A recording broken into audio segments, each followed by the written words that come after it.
Hey everybody, welcome to another episode of Ready Speaker. I am your host, Roland LaRucci. I welcome you again to my podcast where I talk about films, series, sometimes political things, sometimes current events. I may do one soon about some topics I like to talk about, but today's episode is a review, well actually just an overview, not a review, but an overview of the series Poker Face and talking about episode 7 and where we are.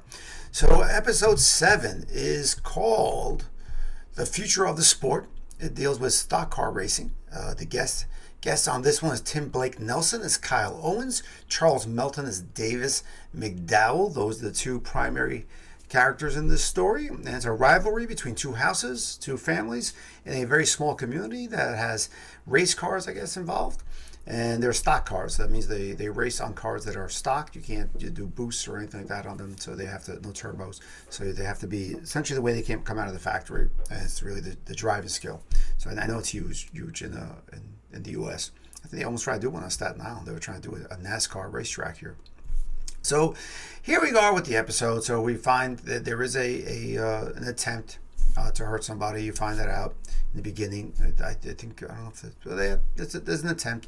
And usually this show deals with attempts and murders and anything that's sort of evil about people. And that's where I think this series is sort of going with it. Natasha Lyonne playing Charlie Cale. And she's doing a great job playing this character. I know a lot of people are looking at this show as sort of a Columbo, procedural 70s type of TV show. And it does feel that way. The fonts feel that way. The setup feels that way. The titling of the episodes definitely feels that way, where they title every episode. It's up front. So it feels like almost like a serial newspaper story. The old serials, like old literature. Not novels are a very recent thing, but actually what we think of as novels today are usually just a collection of serial stories that appeared in newspapers, and that's how people made their money before the idea of buying the whole book. You would just actually buy the penny newspaper every week, and they would have a new story on that character. Very much like Sherlock Holmes was a serial, which I don't know if anybody knows that. So this definitely feels more like that. It feels more like a serial than a threaded show, which is more common now. It definitely feels more that she is, I don't know how to say this, I guess. I'm thinking about it now. So I do know how to say it, just thinking about it. But she definitely feels more like a viewer, a participant in a slice of time. And she's the karma of the show, that people just get karma for being bad and evil and that's what she's finding with it. So I don't know if it really translates into a show that was like a Columbo, where there's police involved every episode, somebody's going to jail. Not every episode somebody goes to jail. Sometimes people just are miserable and they can't get what they want, and this is what holds them back. I'm almost seeing this, again, I've mentioned this before, I'm seeing this more as a highway to heaven, quantum leap sort of thing, where she's thrust into a new role, thrust into a place, living on the road, which doesn't make sense actually in today's society. The way she's doing it, it just falls back into that old style of storytelling and what was expected in the 60s and the 70s, where people could just be on the road and just vanish. Whereas today, you can't. ATMs, you have to have a residence to have insurance on your car. You have to have a car registered. There are some states that don't require insurance. But you need an address to register a vehicle. It can't be a P.O. box. So there's all these kinds of things that play into this show that probably aren't based in today's reality. But it's nice to see how they work through it on this show, and how they work through the process of creating this world for us to see. It's shot really well. I think there's some great shots in it. This one was a little bit more confined. A lot of the other episodes have been very broad, very colorful, very broad, showing Americana, I guess, in its widest view. And this sort of stays in that world of the racing world, and I think something like the go-kart park nearby. So it stays within those two worlds. So it doesn't really go very far. It's a much smaller cast, I think, this episode. You have, like I said, Charles Melton as Davis McDowell, Tim Blake Nelson. You have Leslie Silva as Donna Owens. You have Jasmine Ayana Garvin as Katie Owens. You have Angel Desai as Gene Owens, and you have Jack Alcott as Randy. I think those are the big people that are involved in this story. Not much else. So it's a very tight cast, and you have Charlie, who's sort of working through it. The details of the preface of I guess a preface. I don't know. They set up every episode where they show the events happening. And they go back in time and they show how Charlie was involved in it. Now he sort of figures it out. So it's a nice little formula. I think some episodes are a little longer with the setup, and some episodes are a little shorter. Right now, they seem to be going longer and longer, and that's my only thing with this show is I'm not really sure if they found their footing yet. I think they're getting there. I think Natasha's almost with this episode. I feel like she's a little bit more in the background than what's really happening. And that's okay. That's okay because again, going back to old types of shows, I do think she's more of a Rockford File Highway to Heaven sort of thing, where she has friends or she makes friends, and that's her thing. She's trying to find people and make friends and finding good people. And a lot of the people she's finding is a mixed bag. Some of the people aren't good. They're angry, they're selfish. There's a lot of things that make people do things, and it's usually the simplest thing. And she's showing different kinds of life here. There's people with money, there's people with no money, there's people trying to get a life, there's people just trying to get their feet on the ground. There are people who are just miserable about who they are, and that's been sort of a theme in the series. And that's probably the only common thread, is that there's a lot of misery out there of people just being happy of where they are in life and what they can do to change it. And they just take that bad choice and they jump into that world of being evil, and that's what hurts a lot, even though they probably could be good people, but that's how fine of a line it is. And that's why I think she's the vessel of karma.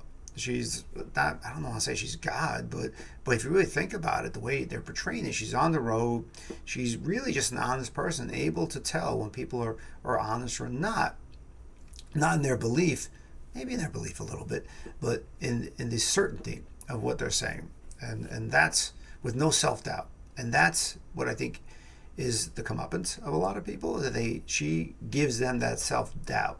She exposes the self-doubt, not gives them. She exposes the self-doubt of these characters. And that's what, makes them understand what they did was wrong.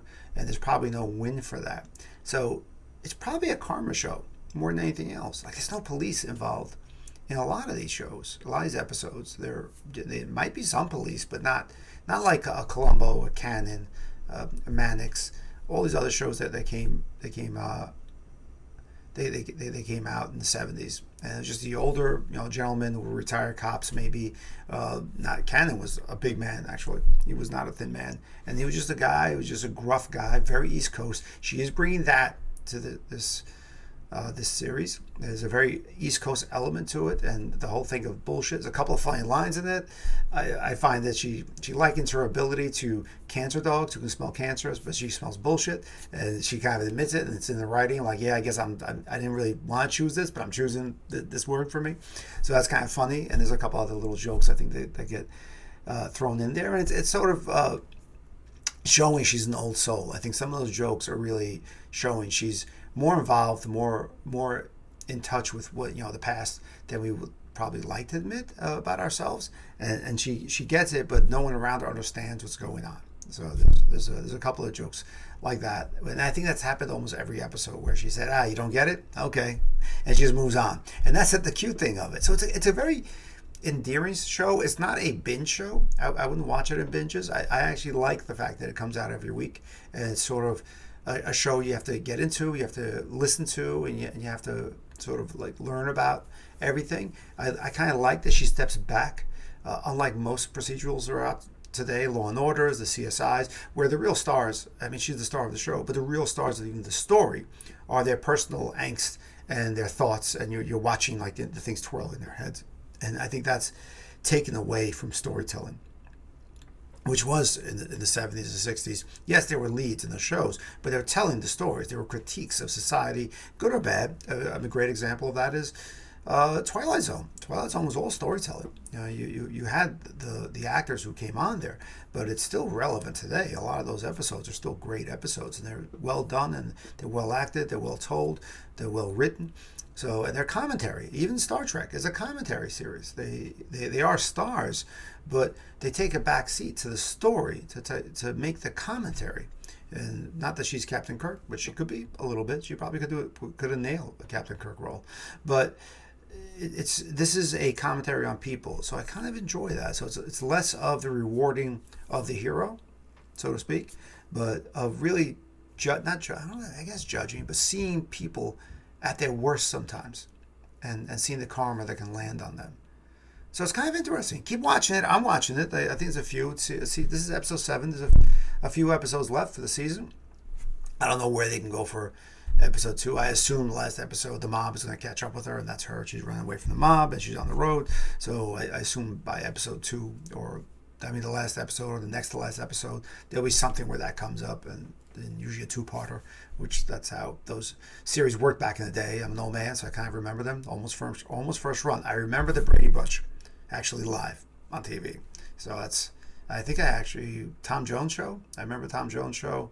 I think I might be old enough or have the memories of Lawrence Welk. I got to look when that was canceled. But I do remember definitely reruns of that still playing when I was a kid. So watch the show. This is Roland DeRucci, Ready Speaker. Be happy when you get a full day and you can rest at night and enjoy those memories. And be happy when you wake up and you start a new day. That's my mantra. At least that's what I'm trying to live by. These are one of the shows that I think are worth watching.